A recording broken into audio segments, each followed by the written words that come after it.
he is. Leading off our discussion tonight, Democratic Congressman Adam Smith of Seattle, Washington. He is the top-ranking Democrat on the Armed Services Committee. Congressman Smith, thank you very much for joining us tonight. I just want to give you an opportunity to remark on everything we've seen from Friday through today. Yeah, it's a really big disappointment and kind of embarrassing. I mean, the worst part, of course, was the summit with Putin. Today, as you noted, was not a disaster. Trump didn't make it worse, but the missed opportunity with Putin to have, as you described, some moral clarity and to hold Putin to account, put some pressure on Putin. Here we are, how many ever months into the Trump presidency, and there's no pressure on Putin. Which gives him just an excuse to keep prosecuting this war. Look, he wants all of Ukraine, and he will keep pushing until it is clear that he cannot achieve that goal. And there is so much that President Trump could do to change Putin's mind about that. And he hasn't done it. He hasn't spoken clearly about our desire to provide security guarantees to Ukraine, and he hasn't clearly blamed Putin for the war and told him to stop it and push for a ceasefire. It was great that the European leadership was there today to show a united front and to make it more difficult for Trump to go off the rails, and I think they sort of kept it in there, but you still didn't have the moral clarity you needed to put the pressure on Putin to force him to the table and end this war. There was one of those hot mic moments that shows us a little bit more of what Donald Trump apparently is thinking. Let's listen to what he told President Macron. I think he wants to make a deal. I think he wants to make a deal for me. You understand that, as crazy as it sounds? Just to be clear, you can hear that, Congressman. It's Donald Trump saying to President Macron about Putin, I think he wants to make a deal. I think he wants to make a deal for me. Do you understand that, as crazy as it sounds? So there's Donald Trump personalizing everything, thinking Vladimir Putin, Russian dictator, who was the Russian dictator before Donald Trump came along, has decided that the one person in the world he really wants to do a favor for regarding Ukraine is Donald Trump.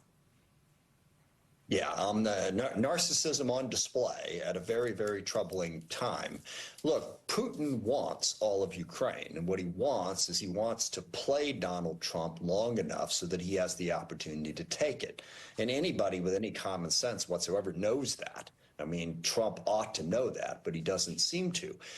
Putin could be forced to make a deal with Trump. And look, I think it's fine that Trump is talking to Putin. I think getting the U.S. more directly involved and engaged in a conversation with Russia is fine, but it's not fine that that conversation is simply emboldening Vladimir Putin. And the ignorance that was on display in that hot mic moment of Trump's thinking on this, that it's all about him.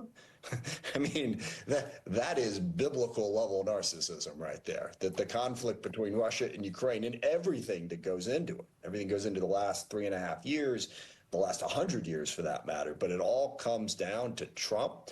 I mean, that is narcissism, but it's also an ignorance that makes it far harder to get to where we need to be on this crucial issue. So Donald Trump told his supporters during the presidential campaign that he personally would end this war in the first 24 hours after taking the oath of office. We have a new poll showing, a Pew poll showing that 59% are not confident that Donald Trump can handle the war between Ukraine and Russia. 59%. So to get to 59% in this country, that has to include Trump voters who now know not only could he not do it in 24 hours, they don't think he can do it. Yeah, look, and this is something that goes beyond the issue of Russia and Ukraine. I mean, look at inflation. You know, he was going to fix that. He hasn't paid any attention to it whatsoever. Look, Trump is really good at just making up stuff and somehow getting people to believe him.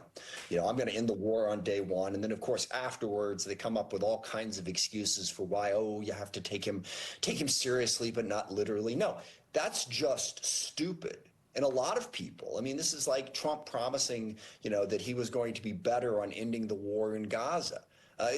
Absolutely not the case. So we really have to hold him accountable for this on these issues. These are not just sort of empty, stupid promises. These are a cornerstone of how he convinces people to support him and keep supporting him. No, he can't solve the war on day one. No, he can't fix inflation. No, he's not bringing peace to the Middle East. No, Mexico didn't pay for the wall. All right. This is a huge problem to have a president who lies so regularly and blatantly about things that clearly he is not capable of doing. And I hope we begin to hold him accountable for that. Congressman Adam Smith, thank you very much for starting off our discussions tonight. Thanks, Lawrence. And coming up, the worst Senate-confirmed Attorney General of Donald Trump's first term.